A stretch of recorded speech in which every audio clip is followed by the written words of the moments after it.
Кеше баласын башта тәпе йөрергә өйрәтә. Аннары йөзәргә өйрәтә дә борчыла кала. Кая барыр икән? Кирәкмәгән җиргә барып кермәс микән?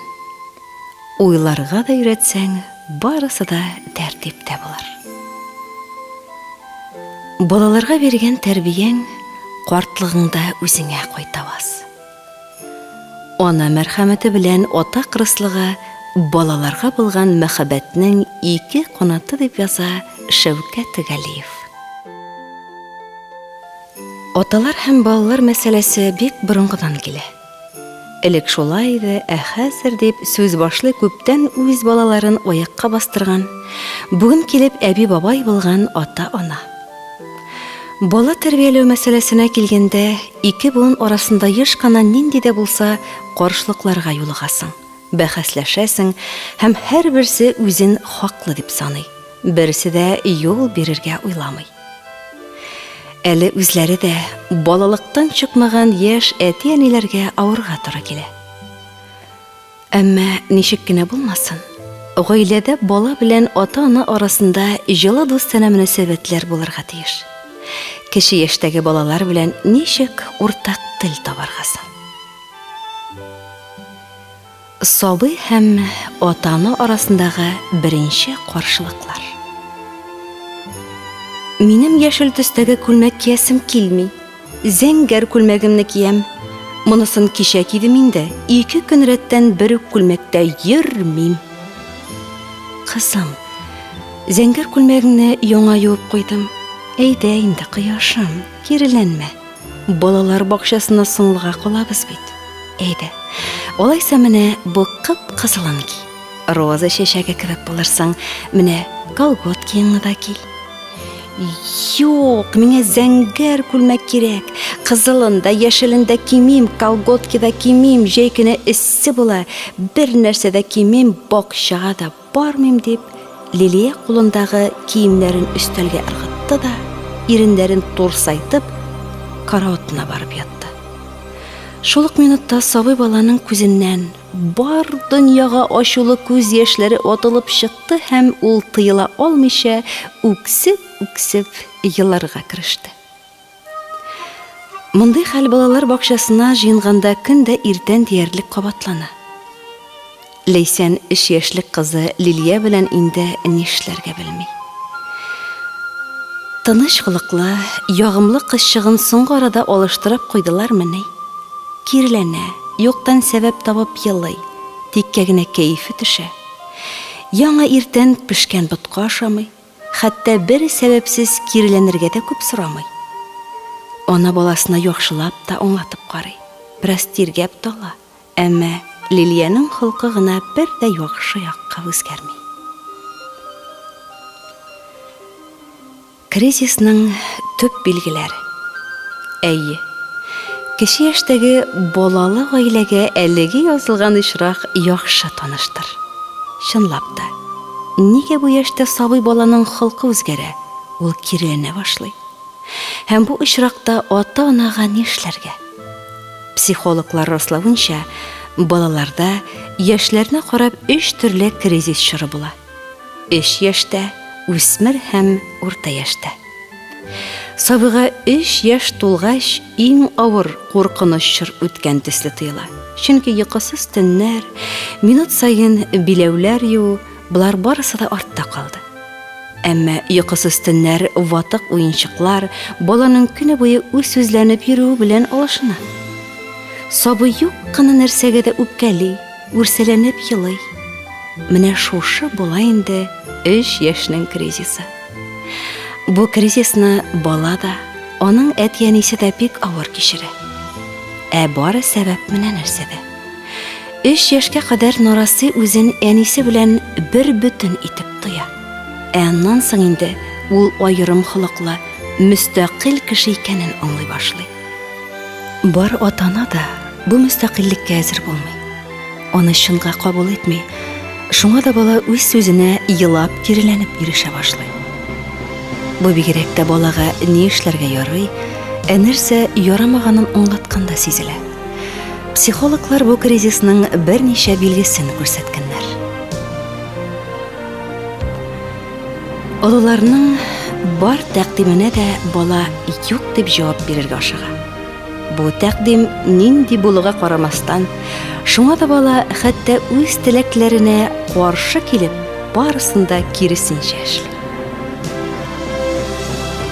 Бала нәрсәне булса да таләп итә. Мәсәлән, уенчык алуны. Аның кирәкме, юкмы икәнлеге мөһим түгел, бары тик аның таләп иткәне чынга гына ашсын. Сабый үзенең тирә-ягындагы кешеләр белән уртак тел таба алмый. Ул әнисе, дәү әнисе белән тупас сөйләшә, туганнары белән сугыша. Бала үзенең ямьсез кылынышлары өчен гафу үтенми, аларны дөрес дип саный. Әти-әниләрнең әлбәттә моңа бик ачуы килә һәм алар баланы катырак тәрбияләү ысулында кулланырга мөмкин. Тик нәтиҗә генә сез көткәнчә булмый. Бу очракта олыларга җитди эш итү мөһим. Сабыйга бу кризисны кичерүгә ничек ярдәм итәргә соң? Ата-аналарга киңәшләр. Баланың тискәреләнүенә бик кискен карамагыз. Бу нормаль хәл. Әмма холкын контрольдә тота белергә кирәк. Шуңа да иң яхшысы нарасыйгызга бар мәхәббәтегезне күрсәтегез. Әмма бу аны ычындыру дигән сүз түгел. Ягымлы сүз баланың бар ачуын басарга мөмкин. Сабыйгызга күбрәк мөстәкыйльлек бирегез һәм аның эшләренә бик катышырга тырышмагыз. Балалар әти-әниләреннән үрнәк алып, аларны кабатлый. Шуңа да, әгәр үзегез чамадан тыш хисле кеше икәнсез, аны гаепләргә ашыкмагыз. Сабыйга сайлау хокукы бирергә кирәк. Баланың ачуы кабарган чагында аңа нәрсә дә булса аңлатырга тырышу нәтиҗәсез булыр. Иң яхшысы тынычлансын өчен аны кешесез урынга алып барыгыз. Конфликттан котылу өчен берәр уен кулланырга була. Мәсәлән, аның ашыйсы килмәсә, курчакларын ашатырга мөмкин. Сабыйга һәр вакыт ул нинди зур үскән һәм ул барысында эшли алганын әйтеп торыгыз. Нарасыйгызга үзегезнең бар мәхәббәтегезне күрсәтегез. Ул сез аны бик яратканыгызны һәр вакыт тоеп торырга тиеш. Бала белән олыларча, яшьтәшегез кебек сөйләшергә тырышыгыз. Барысында уйлап эш итсәгез, һич шиксез сабыйгыз белән мөнәсәбәтләр җайланыр. Бары тик бераз түземлелек, сабырлык һәм акыл гына кирәк. Вакыт үтеп, барысы да үз урынына утырыр. Балалар безнең тормышыбызның бизәге һәм ул сезнең мәхәббәт җимеше икәнен генә онытмыйк.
Элек бик күп авыл өйләренең матчасында чыбык кыстырылып тора иде.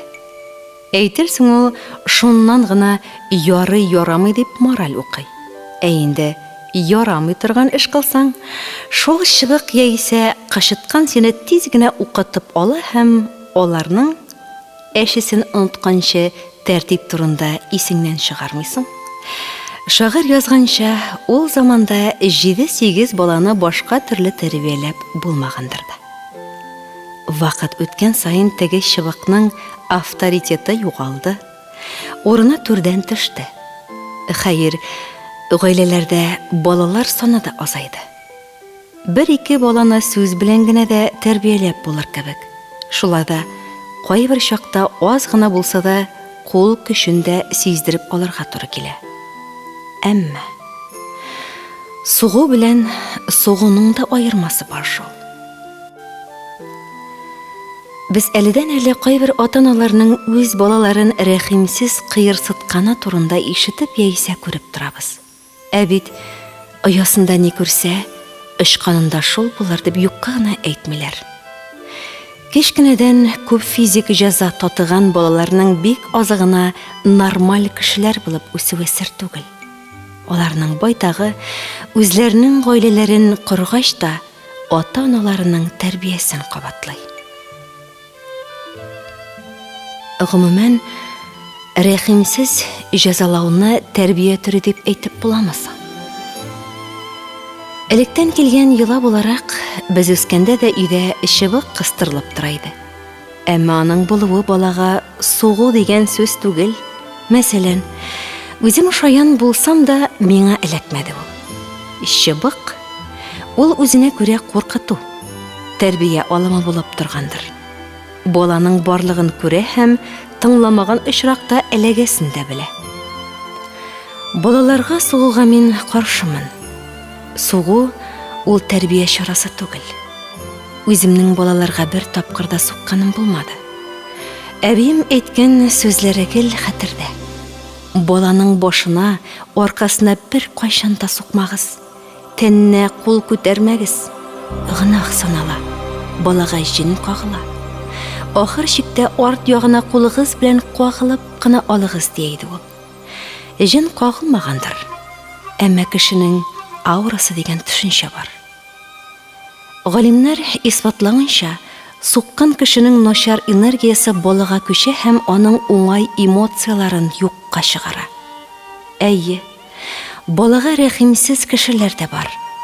Нәфрәттән җинаятка бер адым. Балага җәза бирү кирәкми дип әйтмим. Әмма ул икенче планда булырга тиеш. Мәсәлән, бала кинога барырга тели.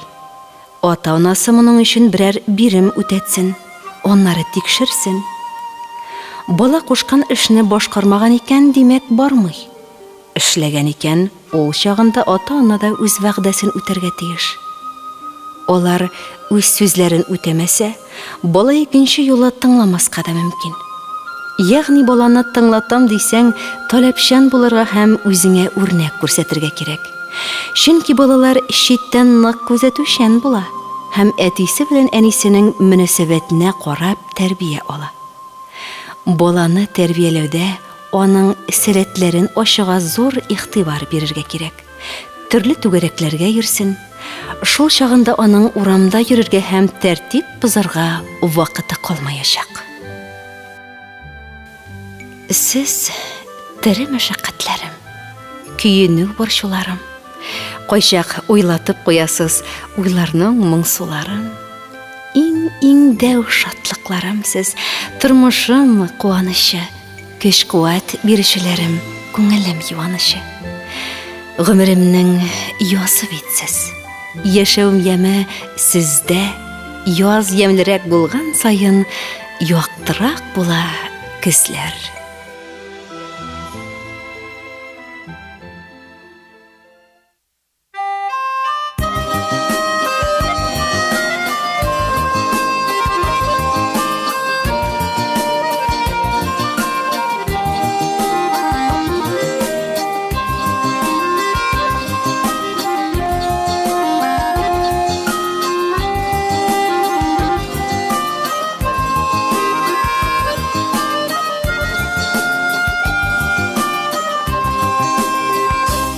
Әй безне қинамады, рәнжітмәді сөз әйтіп.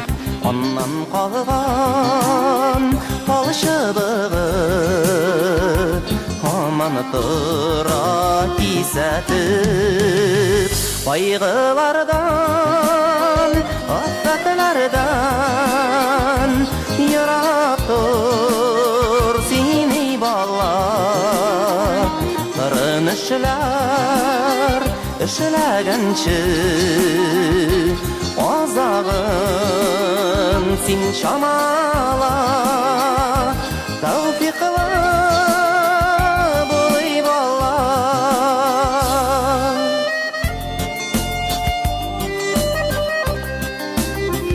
Узған инде бала шақлар, ұнытылған ағаштайлар. Әткәйләрнең талшыбығы гынахлардан сақлайлар. Қайғылардан, афәтләрдән йырақ тұр сені бала. Қырын эшләгәнче азағын син шамала. Тәүфиқлы болый бала.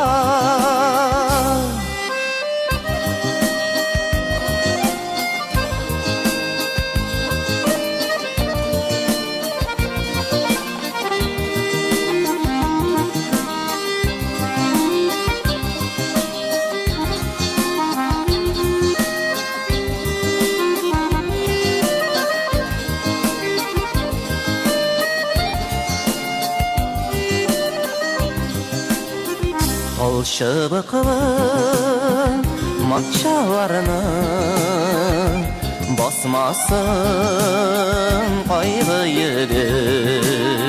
Талшыбықлы әнәпилі балалы нигіз изгі. Қайғылардан, афәтләрдән йырақ тұр сені бала. Қырын эшләгәнче азағын син шамала. Тәүфиқлы болый бала. Қайғылардан, афәтләрдән йырақ тұр сені бала. Қырын эшләгәнче азағын син шамала. Тәүфиқлы болый бала.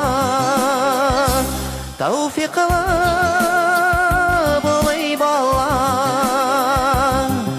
Тәүфиқлы болый. Эй, бала.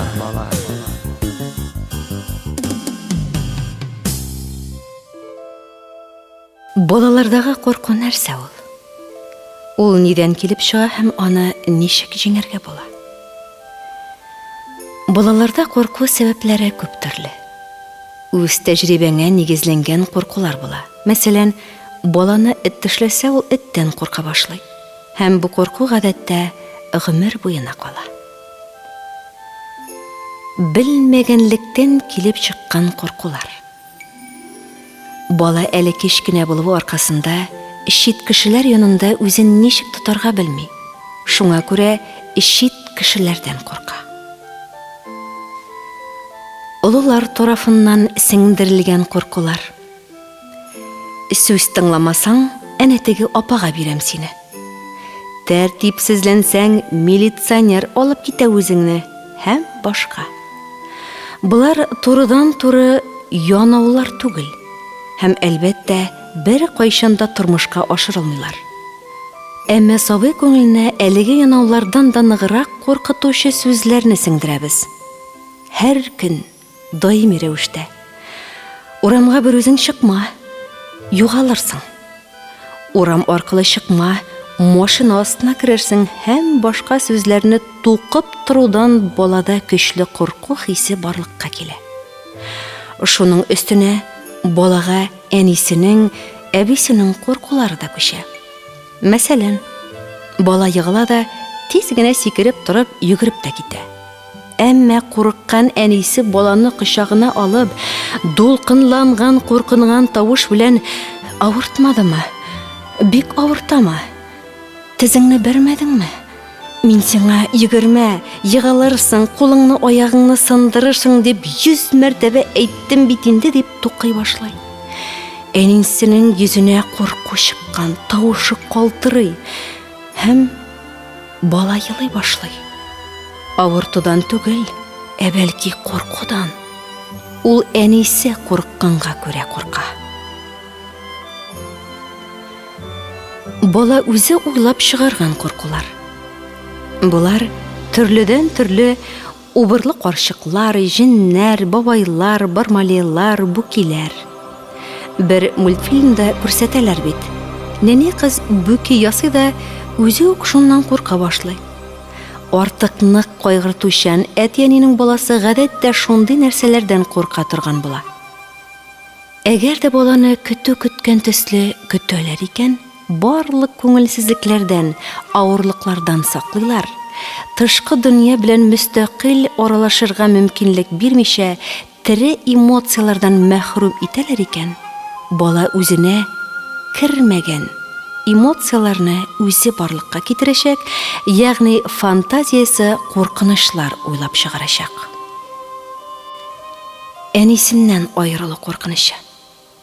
Һәм ниһаять, бала куркулары арасында айрым урын алып торучы курку бар. Әнисеннән аерылу куркынычы. Чөнки бала өчен ана бүтән бер зур дөнья. Куркынычсызлык хисе белән тәэмин итүче. Әнидән аерылу, димәк, куркынычлар каршында ялгыз калу. Нәни бала бу куркуларга каршы мөстәкыйль рәвештә каршы торырга әле әсәр түгел. Әти-әнисе еш талаша торган балалар ныграк куркучан була. Бала әтисе белән әнисе дуслашсын өчен нәрсә эшләргә кирәген белми. Ул үзен көчсез хис итә. Еш кына үзен гаепле саный. Әгәр аның аркасында талашсалар, бигрәк тә. Көчсезлек һәм гаеплелек хисе курку хисенә әйләнә. Шулай да курку урыны белән бик үк начар күренештә түгел. Курку әйләнә-тирә шун барлыкны танып белү чарасы да. Ул куркыныч белән очрашудан саклаучы да. Бары тик нормаль курку белән патологик ауру, патологик куркуны гына айыра белергә кирәк. Гадәттә, курку тиз уза. Эт үтеп китә, белмәгән абый да әллә кая еракта инде. Һәм 1 минуттан бала булардан курку турында оныта. Патологик курку икенче нәрсә. Ул җимергеч көчкә ия. Ул кешенең кәефен, үз-үзен тотышын, хәтта характерын, кешеләр белән аралашуын да үзгәртә. Мәсәлән, бала бакчага барырга курка. Һәм шуның аркасында аның көн сайын иртән эче, башы авырта, температурасы күтәрелә.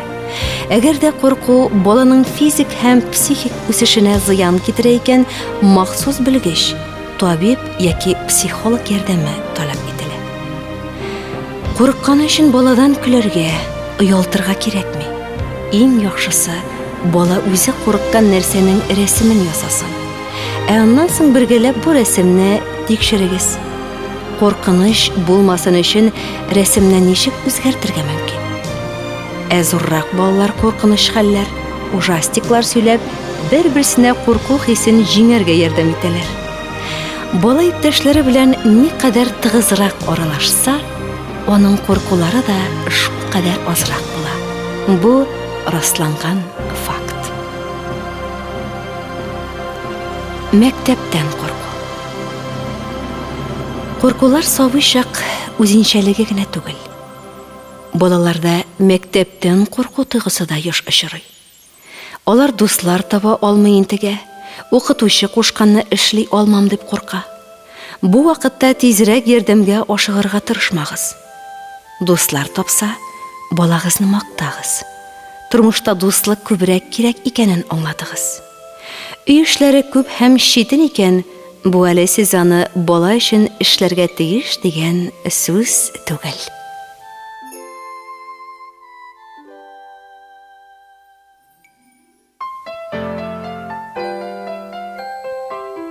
Без елмайсак, дөнья нурлана.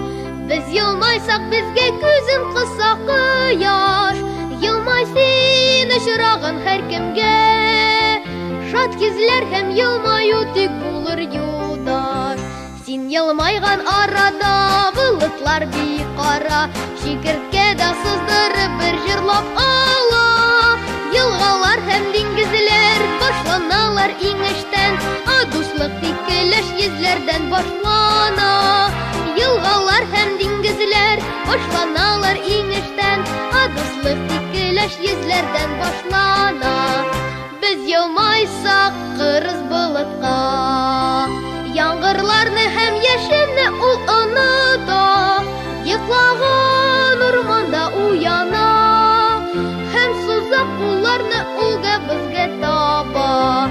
Син елмайган арада болытлар бик кара. Шикерткә дә сыздырып бер җырлап ала. Елгалар һәм диңгезләр башланалар иңештән. Дуслык тикелеш йөзләрдән башлана. Елгалар һәм диңгезләр башланалар иңештән. Дуслык тикелеш йөзләрдән башлана. Без елмайсак җылы һәр кемгә. Йомшак кына уйнап кына исә җилдә. Елмаю китмәсен йөзләрдән. Яңгырасын барыша тавызлар җирдә. Син елмайган арада болытлар бик кара. Шикерткә дә сыздырып бер җырлап ала. Елгалар һәм диңгезләр башланалар иңештән. Дуслык тикелеш йөзләрдән башлана. Елгалар һәм диңгезләр башланалар иңештән. Дуслык тикелеш йөзләрдән башлана.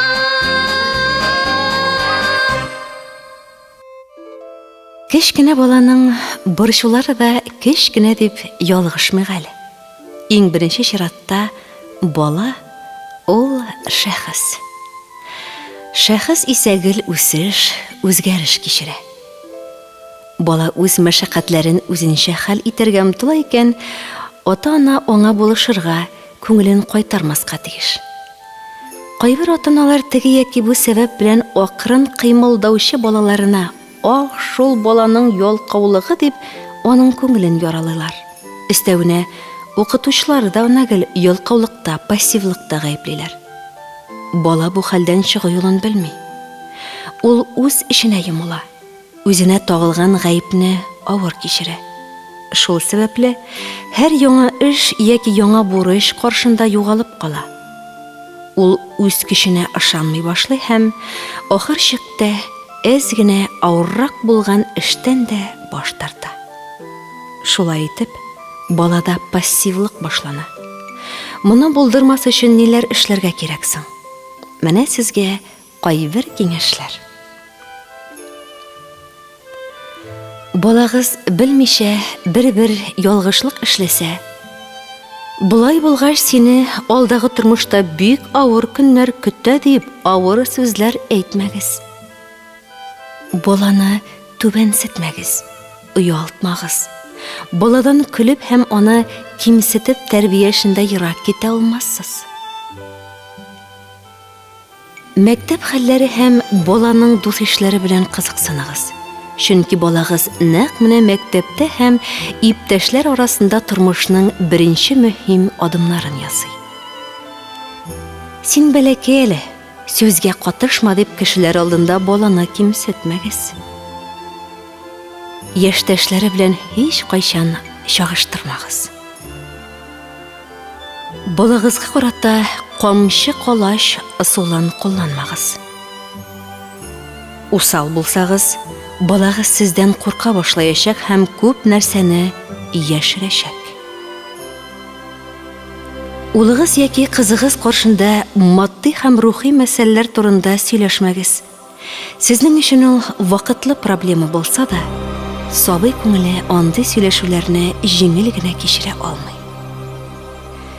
Син бик начар эшләгәнсең дигәнче, син ялгышкансың, ләкин ялгышыңны төзәтә аласың дисәгез, яхшырак булыр. Балагызга якынрак булырга тырышыгыз. Аның вак кына мәсьәләләренә дә бик җитди карагыз. Балагызны әкренләп мөстәкыйль булырга өйрәтегез. Зур уңышларга бары кыю кешеләр генә ирешә дигән фикерне баланың аңына сеңдерегез. Бәхет өчен килгәч дөньялыкка үз урының табып тормышта. Гомер юлларыннан арым ятла, канатларың ныгыр очышта.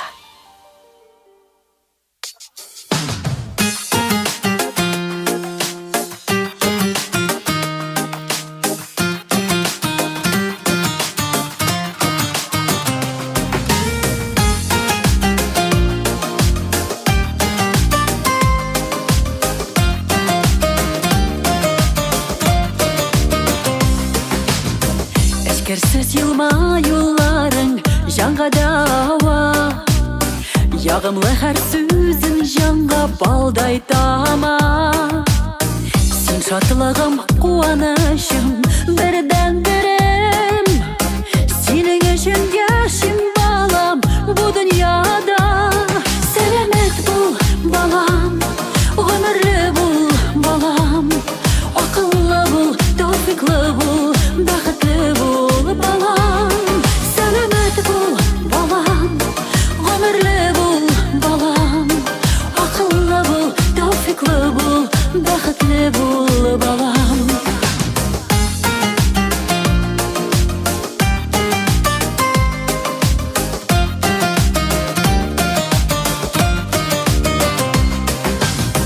Назлы гөлім, бәхет кошым, таянышым, Худайымнан узын гомер сиңа сорыйм. Гаилә бәхете балам, сиңа телим. Барлы үтсен иде синең тормыш юлың. Сәламәт бул балам, гомерле бул балам, акыллы бул, тәүфиклы бул, бәхетле бул балам. Сәламәт бул балам, гомерле бул балам, акыллы бул, тәүфиклы бул, бәхетле бул балам.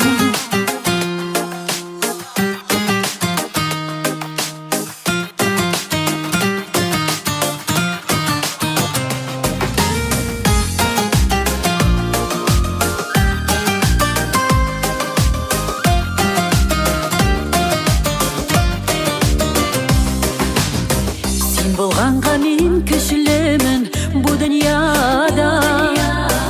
Авырлыкка һич бирешми алга барам. Якты йолдыз минем өчен җылы кояш. Бәхетемнең иң зурысы син бит балам. Сәламәт бул балам, гомерле бул балам, акыллы бул, тәүфиклы бул, бәхетле бул балам. Сәламәт бул балам, гомерле бул балам, акыллы бул, тәүфиклы бул, бәхетле бул балам. Сәламәт бул балам, гомерле бул балам, акыллы бул, тәүфиклы бул, бәхетле бул балам. Сәламәт бул балам, гомерле бул балам, акыллы бул, тәүфиклы бул, бәхетле бул балам. Акыллы бул, тәүфиклы бул, бәхетле бул балам.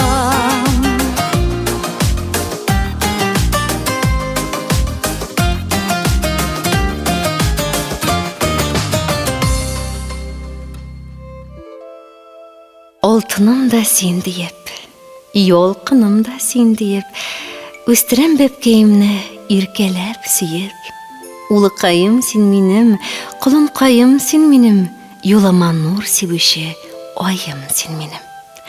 Син минем ышанычым, бердән берем дигәнем, син беркетем, лашыным, илгә бүләгем. Матур булып үсәрсең, батыр булып үсәрсең, ак өметем син минем, бәхетем геле. 5 яшькә кадәр баланы курыкмыйча мактарга була. Мактау аны бызмаячак. Аннан соң баланың яшь үзенчәлекләренә карап чаманы белергә кирәк. 6 сыйныфта укучы балагызны артык мактаудан курыкмагыз. Бу чорда малайлар, кызлар безнең мактауга бик мохтаҗ булалар. Кызганыч. Ир белән хатын бер-берсенә ягымлы, назлы сүзләр әйтү, бер-берсен мактау дигән нәрсәне онытканлыктан балага да җылы сүзләр, мактау сирәк эләгә. Мактый белү сирәк талант. Әмма бала тәрбияләүче һәрбер ата-ана бу сәләтне үстерә ала. Теләк кенә кирәк. Мактаганда баланың, яшь үсмернең яхшы яклары ачыла. Күңеле күтәрелә. Укуга, яңа нәрсә өйрәнүгә дәрте үсә. Ике арадагы мөнәсәбәтләр яхшыра.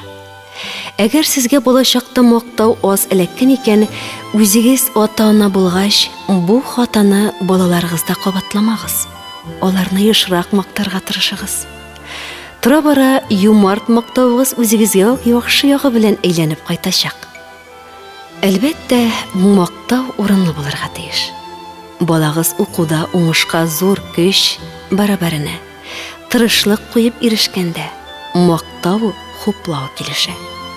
Адым сайын мактап торганда, балагыз үзенең гадәти эшләрендә зур вакыйга итеп кабул итәргә, борынын чөя башларга мөмкин. Тынаксызлык, эреләнү, күз буяу әнә шуннан башлана. Шулай да мактау сүзләрне саранланмыйк җәмәгать. Исегезгә төшерегез әле. Сез улыгызны яки кызыгызны соңгы тапкыр кайчан мактап, иңеннән кагып хуплаган идегез?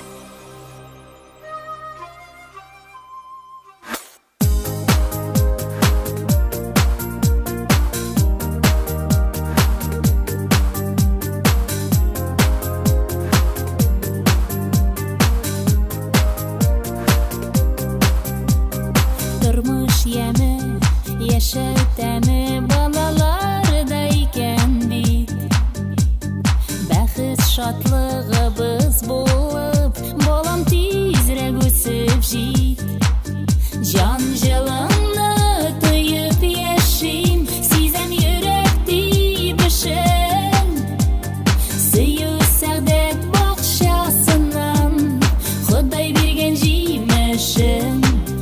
Җан җылымны тоеп яшим, сизәм йөрәк тибешен. Сөю сәгъдәт бакчасыннан, Ходай биргән җимешен. Куаныч һәм шатлыгыбыз барыбыз өчен дә син. Үзең шаян, үзең үткер зирәк булып үсәсең. Җан җылымны тоеп яшим, сизәм йөрәк тибешен. Сөю сәгъдәт бакчасыннан, Ходай биргән җимешен. Җан җылымны тоеп яшим, сизәм йөрәк тибешен.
берләшеп яныңда гына йөрсен.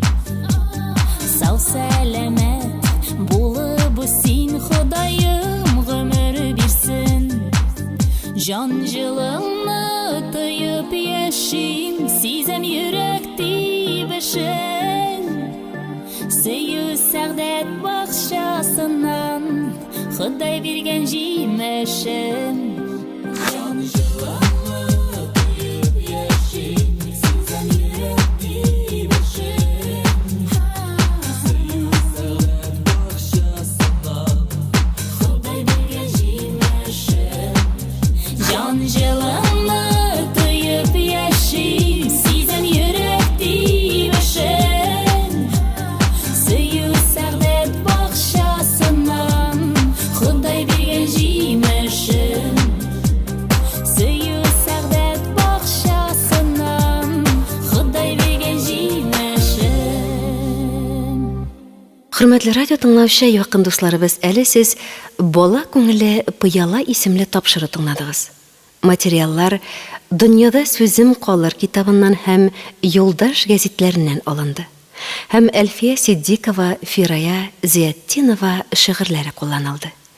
Ә инде музыкаль яктан Рита башкаруындагы Үз дөньям, Айдар Галимов башкаруындагы Акыл чыбыгы, Алсу Әбелханова башкаруындагы Балам исемле җыр һәм дә Гүзәл Уразова башкаруындагы Бал җимешем исемле җырлар бизәде.